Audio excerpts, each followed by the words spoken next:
فلسفے میں نا کبھی کبھی بڑے حیران کن موڑ آتے ہیں جہاں عام سوچ بالکل الٹ جاتی ہے۔ جی بالکل۔ آج ہم ایک ایسے ہی فرانسیسی مفکر ہیں ژیل ڈیلیوز، ان کے ایک خیال پر بات کر رہے ہیں۔ اچھا۔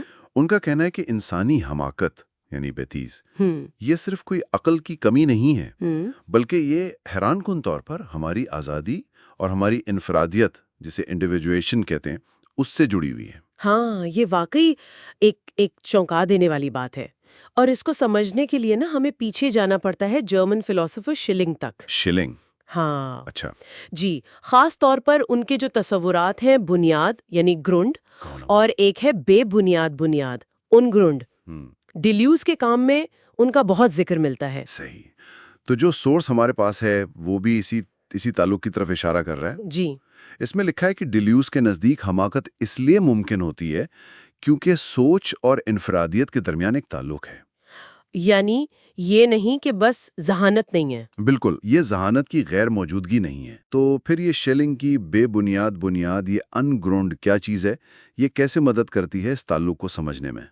دیکھیں، شیلنگ اصل میں وجود کی بالکل ابتدائی ایک غیر متشکل حالت کو پکڑنے کی کوشش کر رہے تھے۔ ابتدائی حالت؟ جی، انگرونڈ وہی ہے، ہر تعریف سے، ہر شکل سے، ہر تضاد سے بھی پہلے کی ایک گہرائی، ایک طرح سے گراؤنڈ لیس گراؤنڈ کہہ لیں۔ اچھا، گراؤنڈ لیس گراؤنڈ۔ ہاں۔ تو ڈیلیوز کے مطابق نا انسان اسی انگرونڈ کے آپ کہہ لیں پس منظر میں اپنی انفرادیت پاتا ہے، اپنی ایک شکل بناتا ہے۔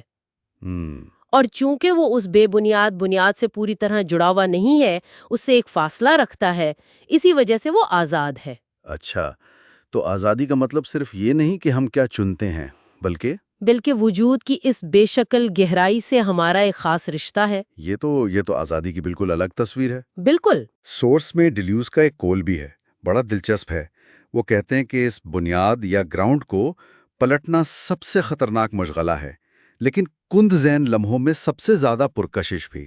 جی ہاں۔ اور یہ کہ یہ ہمیں دیکھتی ہے مگر آنکھوں کے بغیر، اس کا کیا مطلب ہو سکتا ہے؟ یہ تو بڑا شاعرانہ بھی ہے۔ یہ قول اسی انگرونڈ کی طاقت اور اس کے خطرے کی طرف اشارہ کرتا ہے۔ یہ جو بنیاد ہے نا، جو ہر شے کی طے میں ہے، یہ غیر شخصی ہے، غیر جانبدار ہے۔ آنکھوں کے بغیر دیکھنا شاید یہی مطلب ہے۔ اچھا۔ اس کا سامنا کرنا، اس کی طرف پلٹنا، یہ خطرناک اس لیے ہے کہ یہ ہماری جو متعین شکل ہے، ہماری انفرادیت، اس کو تحلیل کر سکتا ہے، ختم کر سکتا ہے۔ لیکن یہی وہ جگہ بھی ہے جہاں وہ آزادی کا عنصر چھپا ہے، اور شاید اسی کشش کی وجہ سے ڈیلیوز اسے کند ذہن لمحوں میں، مطلب جب ہم اپنی پکی پکائی سوچ سے ہٹتے ہیں، تب یہ پرکشش لگتی ہے۔ تو اگر حماقت اسی آزادی اور اس ان گراؤنڈ سے تعلق کی وجہ سے ہے، تو کیا اسی لیے ڈیلیز اسے جانوروں سے الگ سمجھتا ہے؟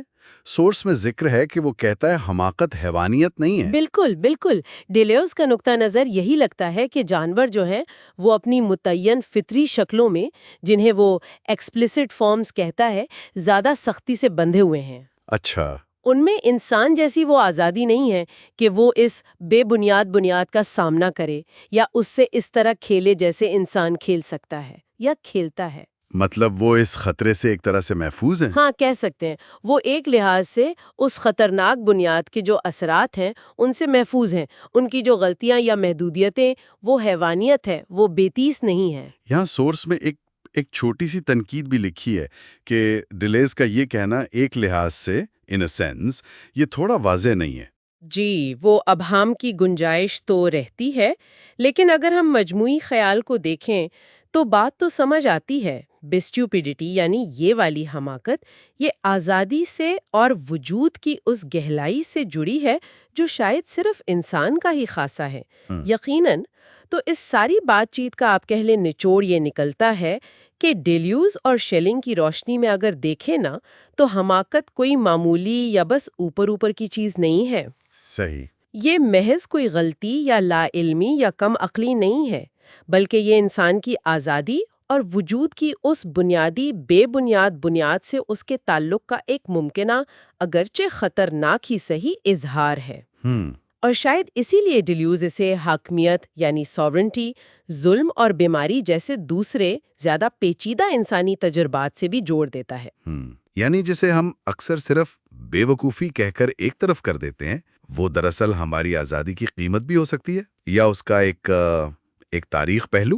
ہاں، ایسا ممکن ہے۔ یہ تو واقعی سوچنے پر مجبور کرتا ہے کہ حماقت کی جڑیں کتنی گہری ہو سکتی ہیں۔